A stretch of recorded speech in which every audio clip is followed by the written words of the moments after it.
Good morning students. இன்னைக்கு நம்ம வெக்டர்ல என்ன பார்க்கறோம்னா ஒரு தியரம் பார்க்கறோம்.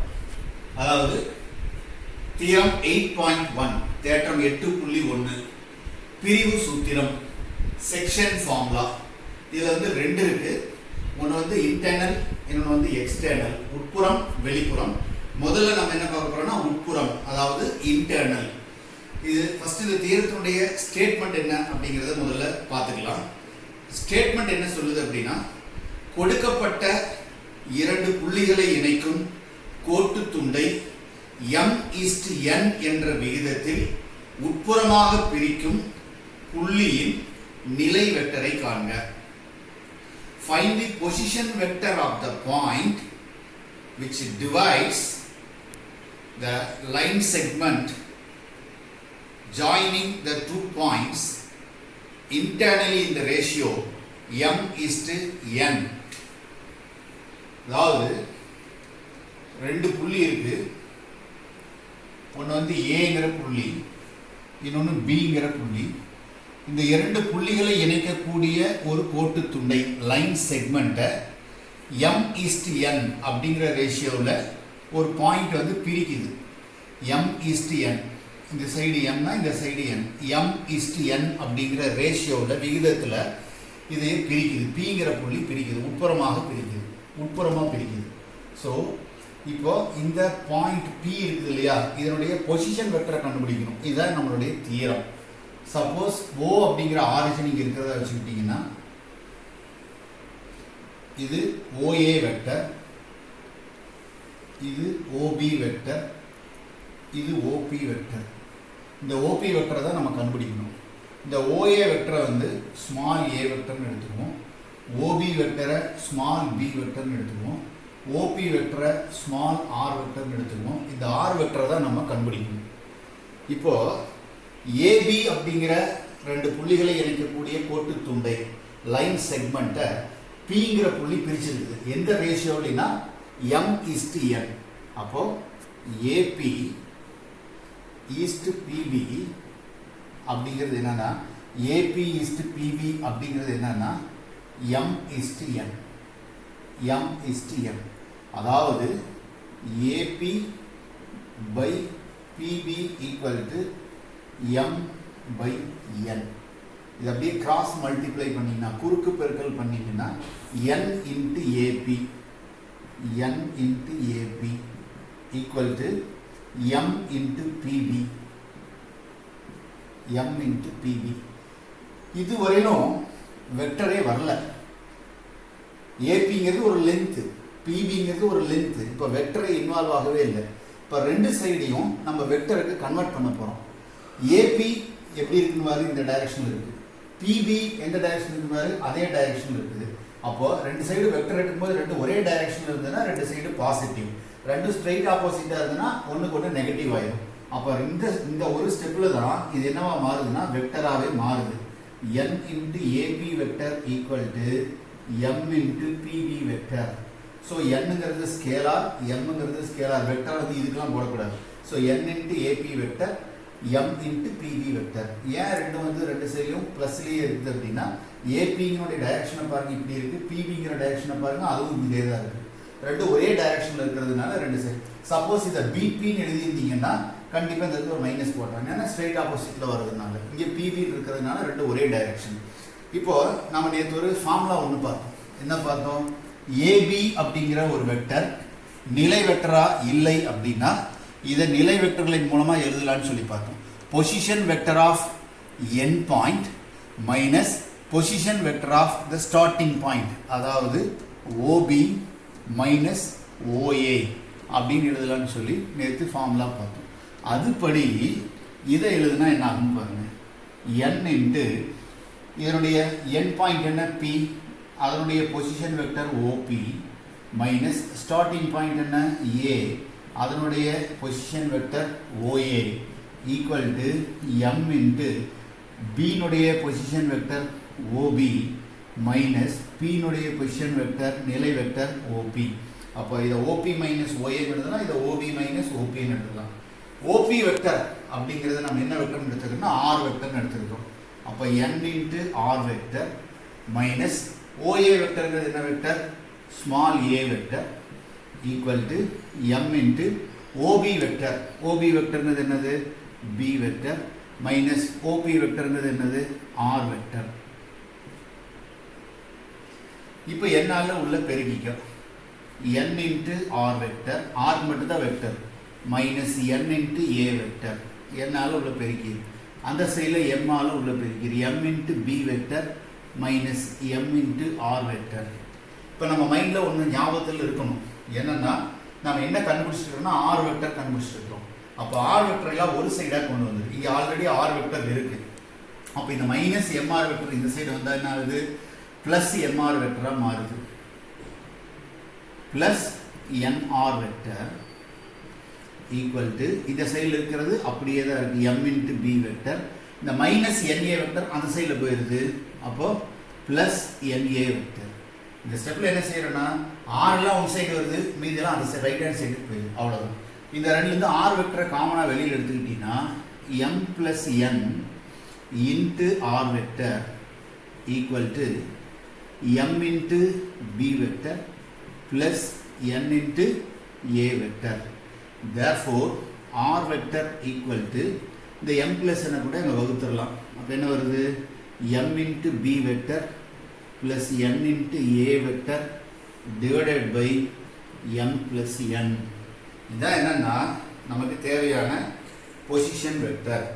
m is n என்ற விகிதத்தில் உட்புறமாக பிரிக்கும் புள்ளியினுடைய நிலை வெக்டர் இதுதான். m into vector B plus n into vector A by m plus n. So இதான் அந்த பொசிஷன் வெக்டர். இதுல ஒரு முக்கியமான விஷயத்தை கவனிச்சுக்கோங்க. m into அந்த சைடுடைய position vector B plus n into இந்த சைடுடைய position vector A divided by m plus n. இதான் உட்புறமாக பிரிக்கக்கூடிய புள்ளியினுடைய நிலை வெக்டர். இப்போ இதிலிருந்து நாம ஒரு முக்கியமான பர்டிகுலர் கேஸை பார்க்க போகிறோம். அந்த பர்டிகுலர் கேஸ் என்னன்னா, இப்போ AB அப்படிங்கிற லைன் இப்படி இருக்கு, இது A இது B. சப்போஸ் இந்த ரேஷியோ MN அப்படின்னு இருந்தது இல்லையா, இந்த ரெண்டு ஒரே நம்பராக இருந்ததுன்னா இந்த பக்கம் 5னா அந்த பக்கம் 5, இந்த பக்கம் 7னா அந்த பக்கம் 7, அப்போ 7:7, 5:5, 3:3, 2:2 இந்த மாதிரி பிரிச்சா அதை சுருக்கமாக என்னன்னு சொல்லிடலாம்னா 1:1 சொல்லிடலாமா? அப்போ 1:1 பிரிச்சா இந்த புள்ளி என்ன புள்ளியா இருக்கும்? நடுப்புள்ளியா இருக்குமா? மிட் பாயிண்டா இருக்குமா? அப்போ மிட் பாயிண்ட் கண்டுபிடிக்கணும்னா MN வேல்யூ என்னவா மாறிடுது? 1ஆ மாறிடுது. அப்போ இந்த R வெக்டர் கண்டுபிடிக்கிறதுக்கு என்ன ஃபார்முலானா m into vector B 1 into vector B plus 1 into vector A divided by m plus n 1 plus 1. அப்போ R vector equal to B plus A by 1 plus 1 2. அப்போ midpoint கண்டுபிடிக்கிறதுக்கு என்ன ஃபார்முலானா A plus B by 2. இதுதான் midpoint position vector கண்டுபிடிக்கிறதுக்கு formula.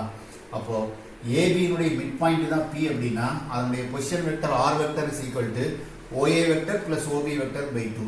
ரெண்டு சைடுடைய position vector ரெண்டு எண்டனுடைய பொசிஷன் வெக்டரை பிளஸ் பண்ணி டிவைடட் பை 2 போட்டீங்கன்னா உனக்கு நடுவில் இருக்கிற மிட் பாயிண்ட் நடுப்புள்ளியினுடைய நிலை வெக்டர் கிடைக்கும். அப்போ position vector of mid point நடுப்புள்ளியினுடைய நிலை வெக்டர் கண்டுபிடிக்கிறது இதுதான் formula. Vector R equal to A plus B by 2. அடுத்தது இது அடுத்த தீரம் ஒன்று இருக்கு. இதில் அப்படியே என்னன்னா உட்புறமாக பிரிக்கிறதுக்கு பதிலாக வெளிப்புறமாக பிரித்தால் அப்படின்னு ஒன்று இருக்கு. ஜஸ்ட் ஒரு சின்ன சேஞ்ச் தான் அதில் வரும், வேற எதுவுமே வராது. என்ன சேஞ்ச் வருது அப்படின்னு சொல்லி பார்த்தீங்கன்னா, இது வந்து A, இது வந்து B, இது வந்து O. ஏபியை Pங்கிற புள்ளி வெளிப்புறமாக பிரிக்கணும்.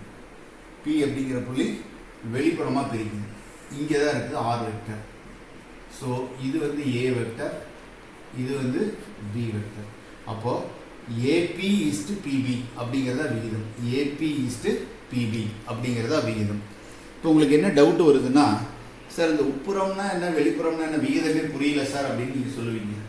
இதுக்காக நம்ம முதல்ல அதை என்னன்னு சொல்லிட்டு வந்துடலாம். இப்போ என்னன்னா, இப்போ வந்து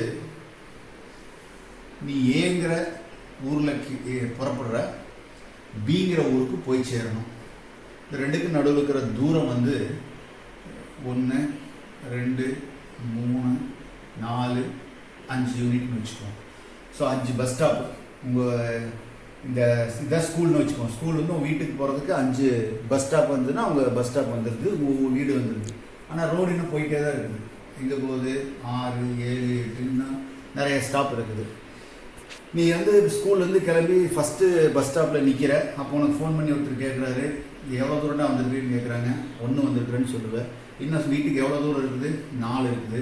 அப்போ நீ என்ன இந்த டிஸ்டன்ஸை எப்படி பிரிச்சிங்கன்னா 1:4 ரேஷியோவில் பிரிச்சிருப்ப. சப்போஸ் நீ 3வது இடத்துல பஸ் ஸ்டாப்பில் நின்றுட்டு இருக்கும்போது உனக்கு ஃபோன் பண்ணாங்க, நீ என்ன சொல்லுவேன்? 3 வந்தாச்சு, இன்னும் எவ்வளோ வர வேண்டியது இருக்குது? இன்னும் 2 பாக்கி இருக்குதுன்னு சொல்லலாம். சப்போஸ் நீ வந்து பஸ் ஸ்டாப்பில் இறங்காமல் நீ வந்து 6க்கு போயிட்டீன்னு வச்சுக்குவேன். அப்போ நீ எவ்வளோ தூரம் போயிருக்கிற? 6 யூனிட்ஸ் போயிட்ட. அப்போ நீ வீட்டுக்கு வரணும்னா மறுபடியும் எவ்வளோ யூனிட் திரும்ப வர வேண்டியதாக இருக்குது? திரும்ப 1 யூனிட் வர வேண்டியதாக இருக்குது. அப்போ இது என்னென்னா 6:1. அப்போது நீ அவுட் சைடு, அப்போ நம்ம ஏபிங்கிறத நம்ம அதை தாண்டி வெளிப்புறத்தில் போயிடுச்சு. அதுதான் பிரிக்கிற புள்ளி 6:1. சப்போஸ் 2வது ஸ்டாப்புக்கு போயிருந்தா 7 போயிருந்தா திரும்ப 2 யூனிட் வர வேண்டியதாக இருக்கும். அப்போ 7:2. 8ல் இருந்தீங்கன்னா 8:3. ஸோ அந்த புறத்தில் இருக்கக்கூடிய வெளிப்புறத்தில் இருக்கக்கூடிய விகிதங்களை தான் நம்ம என்ன சொல்லணும்னா வெளிப்புற விகிதம்னு சொல்கிறோம். ஸோ நமக்கு டோட்டல் யூனிட்ஸ் 5 இன்டர்னலாக இருக்கிறதெல்லாம் ப்ளஸ் பண்ணிங்கன்னா உனக்கு என்ன வருது? 1 + 4 5, 3 + 2 5. இதெல்லாம் சப்ட்ராக்ட் பண்ணிங்கன்னா 6 - 2 5, 7 - 2 5, 8 - 3 5 அது வந்துருதா? ஸோ ஜஸ்ட் வெளிப்புற பிரிப்பாக இருந்ததுன்னா ஃபார்முலாவில் இந்த ஆர் ஃபார்முலாவில் ஒரே ஒரு மாற்றம் தான். என்னென்னா m×b minus m×a by m - n. இந்த 2 ப்ளஸுக்கும் பதிலாக மைனஸை போட்டிங்கன்னா வெளிப்புறத்துக்கும் மாறிடும். ஸோ அதை தான் எப்படின்னு சொல்லி நான் இங்கே சொல்கிறேன் இப்போ. சரியா? அப்போ ஏபிக்கு அவுட் சைடில் பிங்கிற பாயிண்ட் இருக்குது. இப்போ இதே தான் AP:PB. AP:PBங்கிறது m:n. AP/PB = m/n. இதெல்லாம் அதே தான். இந்த ஒரு இடத்துல தான் உனக்கு மாறுது. என்ன மாறுதுன்னா n×AP வெக்டர். AP வெக்டர்ங்கிறது இப்படி போகுது, ஆனால் PB வெக்டர்ங்கிறது திரும்பி வருது. இதில் பாரு நேராக போகுது, இதில் எப்படி வருது? ரிவர்ஸில் வருது. ஸோ திரும்பி வர்றதுனால இந்த இடத்துல என்ன வந்துடுதுன்னா ஒரே ஒரு மைனஸ் வந்துடுது. இந்த இடத்துல என்ன வருது? ஒரு மைனஸ் வருது. ஸோ இந்த இடத்துல ஒரு மைனஸ் வர்றதுனால இந்த இடத்துல ஒரு மைனஸ் வந்துடும். ஸோ இந்த இடத்துல ஒரு மைனஸ் வந்துடும். இந்த மைனஸ் ஏன் வந்ததுன்னா ஏபியும் பிபியும் ஆப்போசிட்டில் இருக்குது. இதில் வந்து ஸ்ட்ரைட்டாகவே இருக்குது. ஏபி இப்படி இருக்குது, பிபி இப்படி இருக்குது. ரெண்டும் ஸ்ட்ரைட் ஆப்போசிட் இருக்கிறதுனால மைனஸ் போட்டுருக்குறோம். ஸோ ஜஸ்ட் இதில் ஒரு மைனஸ் வந்துட்டே இருக்கு. அப்போ -MB, இது வந்து -MB ப்ளஸ் MRன்னு ஆகிடும். இப்போ என்ன ஆகுதுன்னா இப்போ NR, இப்போ பாருங்கள், இதுக்கப்புறமா ஸ்டெப் வந்து இங்கே இருக்குது. என்னன்னா NR இங்கே இருக்குது இல்லையா? NR அந்த சைடு இருக்கிற ப்ளஸ் MR, இந்த சைடு வந்து என்ன ஆகுது? -MR. சாரி, இங்கே கவனி. இப்போ இதுக்கப்புறம் என்ன செய்யணும்னா அந்த m×b மைனஸில் இருக்குது இல்லையா? அது இந்த சைடு கொண்டு வந்துடும். m×b இதில் இங்கேயே தான் இருக்குது -n×a ஈக்குவல் டு NR தூக்கி அந்த பக்கம் போட்டுருது. அப்போ என்ன வருது? MR -NR. சரியா? அப்போ MB -NA equal to M காமனாக, சாரி, R வெக்டர் காமனாக எடுத்துட்டீங்கன்னா R vector into M - N. Therefore இந்த M - N கீழே கொண்டு வந்துடும். அப்போ MB -NA by M - N equal to R vector. So just இந்த ஃபார்முலாவில் ப்ளஸ்க்கு மேலே என்ன மாறி இருக்குன்னா மைனஸ்ன்னு சொல்லி மாறி இருக்கு. அப்போது வெளிப்புற பிரிப்புன்னு சொன்னால் மேலேயும் கீழே ரெண்டு இடத்துலையும் நடுவில் என்ன சிம்பிள் வரும்னா மைனஸ்ன்னு மாறி இருக்கும். இதுதான் ஒரே ஒரு சேஞ்ச். அப்போது ரெண்டு தியரத்தை அட் டைமில் பார்த்தோம். ஒன்று வந்து இன்டர்னல் ஃபார்முலா, இன்னொன்று வந்து எக்ஸ்டர்னல் ஃபார்முலா. உட்புற பிரிப்பு, வெளிப்புற பிரிப்பு. ஸோ உட்புற பிரிப்பு இன்டர்னல் செக்ஷன் ஃபார்முலா அப்படின்னு சொன்னால் m×b plus n×a by m + n. இது வந்து இன்டர்னல். எக்ஸ்டர்னல் சொன்னால் m×b minus n×a by m - n. இந்த இன்டர்னல் தான் இதையும் பார்த்துருக்கோம். மிட் பாயிண்ட் ஃபார்முலா என்னன்னா a + b/2. ஸோ இதான் வந்து மிட் பாயிண்ட், நடுப்புள்ளியினுடைய நிலை வெக்டர் கண்டுபிடிக்கிறதுக்கு ஃபார்முலா. தேங்க்யூ.